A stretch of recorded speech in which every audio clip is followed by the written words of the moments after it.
তোমরা যারা এইচএসসি 26 বেসের শিক্ষার্থী রয়েছে এবং ইংলিশে A+ আনতে চাও, আজকে আমি তোমাদের ইংলিশ ফার্স্ট পেপারে সম্পূর্ণ গাইডলাইন দিব যে তোমাদের কিভাবে তোমরা ইংলিশ ফার্স্ট পেপারে A+ আনতে পারো। যেহেতু তোমাদের হাতে খুব অল্প সময় রয়েছে, এই অল্প সময় কিভাবে একটা ভালো রেজাল্ট করতে পারো। তো প্রথমে আমরা এক নজরে তোমাদের যে সিলেবাস রয়েছে, ফুল তোমাদের ইংলিশ ফার্স্ট পেপারের যে সিলেবাস রয়েছে সেটা দেখবো, এবং তার সাথে সাথে আমি তোমাদের বিভিন্ন যে ইম্পর্টেন্ট সাজেশন, প্রত্যেকটার সাজেশনও তোমাদেরকে আমি দিয়ে দিব। তো তোমাদের প্রথমে রিডিং পার্টে হচ্ছে তোমাদের 60 মার্কস থাকবে। তো প্রথমে হচ্ছে তোমাদের রয়েছে এমসিকিউ। তো এমসিকিউ তোমাদের 5টা এমসিকিউ থাকবে, তারপরে কোশ্চেন এটাতে 10 থাকবে, তারপরে ফ্লো চার্ট এবং সামারি এখানে 10-10 করে নাম্বার থাকবে। তো তোমাদের এই যে প্রথম এখানে তোমাদের 35, ঠিক আছে, 35 যে মার্ক, এই প্রথম চারটা যে 35 মার্কের রয়েছে, এখানে এটা কিন্তু তোমাদের সিন প্যাসেজ থেকে আসবে। এবং তোমাদের যে টেক্সট বুক রয়েছে সেই টেক্সট বুকের কোন কোন সিন প্যাসেজ গুলো গুরুত্বপূর্ণ সেটা তোমরা স্ক্রিনে দেখতে পাচ্ছো। তো তোমাদের স্ক্রিনে তোমরা যে প্যাসেজ গুলো দেখছো সেই প্যাসেজ গুলো অনেক বেশি ইম্পর্টেন্ট, তো সেই জন্য তোমরা এই প্যাসেজ গুলো ভালোভাবে পড়বে, আশা করি তোমাদের কমন পড়বে। তারপর হচ্ছে তোমাদের উইথ ক্লু, তারপর হচ্ছে উইদাউট ক্লু, রিঅ্যারেঞ্জ, এই তিনটা হচ্ছে তোমাদের আনসিন আসবে। তো সেই ক্ষেত্রে তোমরা উইথ ক্লু এবং উইদাউট ক্লু এখন থেকে প্র্যাকটিস করা শুরু করো। তোমরা প্রত্যেকদিন যদি 4-5টা করে যদি প্র্যাকটিস করো বা 2-3টা করে যদি প্রত্যেকদিন প্র্যাকটিস করো, তাহলে তোমরা একটা ধারণা পাবে যে কি, কারণ তোমাদের হুবহু কিন্তু আসবে না পরীক্ষায়, সেই জন্য তোমরা যদি প্র্যাকটিস করো সেক্ষেত্রে তোমরা একটা ধারণা পাবে এবং তোমরা আনসার করতে পারবে। সেজন্য উইথ ক্লু এবং উইদাউট ক্লু বেশি বেশি করে প্র্যাকটিস করো। এবং রিঅ্যারেঞ্জ, এখানে রিঅ্যারেঞ্জের ক্ষেত্রে একটা সাজেশন দেওয়া যেতে পারে, তো রিঅ্যারেঞ্জের সাজেশনটা আমি দিয়ে দিব। রিঅ্যারেঞ্জ যেটা, এই রিঅ্যারেঞ্জটা কিন্তু বেশিরভাগ ক্ষেত্রে কমন চলে আসে।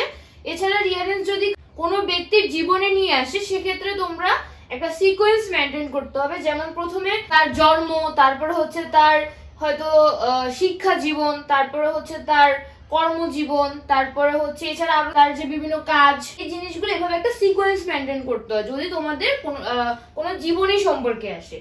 তো এই রিঅ্যারেঞ্জে কিন্তু 10-এ 10 পাওয়া সম্ভব।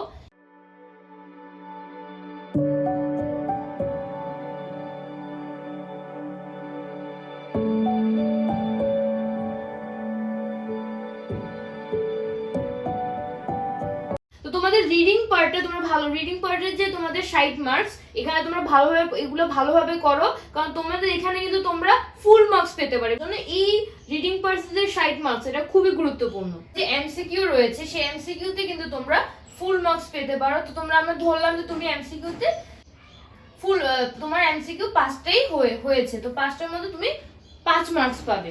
তো তারপর তোমাদের কোশ্চেন, এখানে আমরা ধরলাম যে তুমি 10-এর মধ্যে 10ও পাওয়া সম্ভব, কিন্তু আমরা ধরলাম যে তুমি এখানে তোমাকে 8 দেওয়া হলো। তারপর তোমাদের ফ্লো চার্টে কিন্তু তোমাদের 5টা থাকবে, এই 5টা ফ্লো চার্টের জন্য তোমাদের 10 মার্কস থাকবে। তো এখানে আমরা ধরলাম যে এখানে তুমি ফুল মার্কস আসলো তোমাদের। সামারিতে তোমাদের 10-এ 10 দেয় না, সেই ক্ষেত্রে তোমরা 6 বা 7 তোমরা পেলে 6 অথবা 7। এবং সামারির ক্ষেত্রে একটা বিষয়, সামারি কিন্তু তোমাদের 6-7টা লাইনের মধ্যে হলে ভালো, 6-7টা লাইনের মধ্যে বা বেশি হলে 7-8টা লাইনের মধ্যে সামারি লিখবে হাইস্ট হলে। এবং এখানে সামারিতে তোমরা শুধু তোমাদের ওই প্যাসেজ থেকে কয়েকটা গুরুত্বপূর্ণ লাইনকে হুবহু না লিখে একটু পরিবর্তন করে তোমরা হচ্ছে এখানে এই সামারিটা লিখবে, সেক্ষেত্রে তোমাদের একটা ভালো মার্কস আসবে। তোমরা যদি হুবহু লেখো সেক্ষেত্রে কিন্তু তোমাদের নাম্বার দিবে না। এখানে সেক্ষেত্রে তোমরা ধরলাম তোমরা 6 বা 7, বেশি হলে 8 দিল। তো সামারিতে আমরা ধরলাম যে তোমাদের 7 অথবা 8 আসলো। তারপরে তোমাদের উইথ ক্লু উইদাউট ক্লু 15-15-এর মধ্যে তোমাদের ধরলাম যে তোমাদের 10 অথবা 11 মার্কস।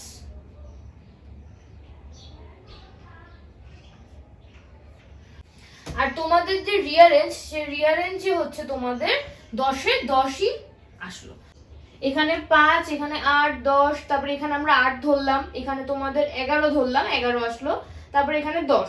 তোমরা যদি ক্যালকুলেশন করো তাহলে তোমাদের এখানে আসবে হচ্ছে 52 মার্কস। অর্থাৎ এখানে 60-এর মধ্যে কিন্তু তোমরা এখানে 52 পেয়ে যাচ্ছ। তাহলে তোমাদের রাইটিং পার্টের ক্ষেত্রে, প্যারাগ্রাফের ক্ষেত্রে তোমরা হচ্ছে সাম্প্রতিক যে বিষয়গুলো সেই বিষয়গুলো ভালো করে পড়বে।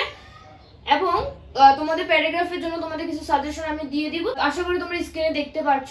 তো তারপর হচ্ছে তোমাদের কমপ্লিটিং স্টোরিতে তোমাদের 7 মার্কস থাকবে। এখানে তোমাদের কমপ্লিটিং স্টোরিতে কমনও আসতে পারে। তো এখন আমরা যদি বিগত বছরের যে প্রশ্ন সেটা যদি আমরা অ্যানালাইজ করি, তাহলে আমরা দেখতে পারবো যে কমপ্লিটিং স্টোরির ক্ষেত্রে বেশিরভাগ হচ্ছে বিভিন্ন বোর্ডে হচ্ছে তোমাদের ক্রিয়েটিভ স্টোরি আসে। এক্ষেত্রে তোমরা অবশ্যই তোমাদের ফ্রি হ্যান্ড রাইটিং স্কিল লাগবে। তারপর তোমাদের হচ্ছে ইনফর্মাল লেটার অথবা ইমেল আসবে, সেটা এটার মধ্যে 5 মার্কস থাকবে। তারপর তোমাদের হচ্ছে গ্রাফ চ্যাট থাকবে, গ্রাফ চ্যাটে 10। এখানে গ্রাফ চ্যাটের ক্ষেত্রে আসলে একটা গ্রাফ চ্যাট পড়লে তোমরা সবগুলি আনসার করতে পারবে, কিন্তু এক্ষেত্রে তোমরা যদি এমন তোমরা লাইন লেখো যে লাইনগুলো সবাই লিখবে, সেক্ষেত্রে তো তোমাদের ভালো একটা নাম্বার আসবে না, কারণ সবাই তো একই লাইনে লিখতেছে, তাহলে তোমাদের তো ভালো মার্কস আসবে না। সেই জন্য তোমরা ভালো কিছু শব্দ এখানে অ্যাড করার চেষ্টা করবে। সেক্ষেত্রে তোমার গ্রাফ চার্টটা আরো গ্রাফ বা চার্ট তোমাদের যেটাই আসবে সেটা আরো বেশি স্ট্যান্ডার্ড মনে হবে। তারপর তোমাদের হচ্ছে থিম রাইটিং। এই থিম রাইটিংটা তোমরা ভালোভাবে প্র্যাকটিস করবে, কারণ এখানে তোমাদের 8 মার্কস থাকবে। তোমাদের রাইটিং পার্টে কিন্তু শুধু 28 মার্কস যদি আসে, মানে 28ও যদি তোমরা পাও রাইটিং এ 28 বা 30, তাহলে কিন্তু তোমাদের সহজেই কিন্তু A+ চলে আসবে। সেই জন্য তোমাদের আমি বলবো রিডিং পার্টটা ভালো করে প্র্যাকটিস করার জন্য, এবং রাইটিং পার্টের জন্য আমি বিভিন্ন ইনফর্মাল লেটার, তারপর প্যারাগ্রাফ, তারপরে স্টোরি, বিভিন্ন সাজেশন দিয়ে দিব, তোমরা স্ক্রিনে এগুলো দেখে নিতে পারো। আশা করি এগুলো যদি তোমরা ভালোভাবে পড়ো তাহলে একটা ভালো রেজাল্ট করতে পারবে। পরবর্তী ভিডিওতে হচ্ছে আমরা ইংলিশ সেকেন্ড পেপারের সাজেশন দিব।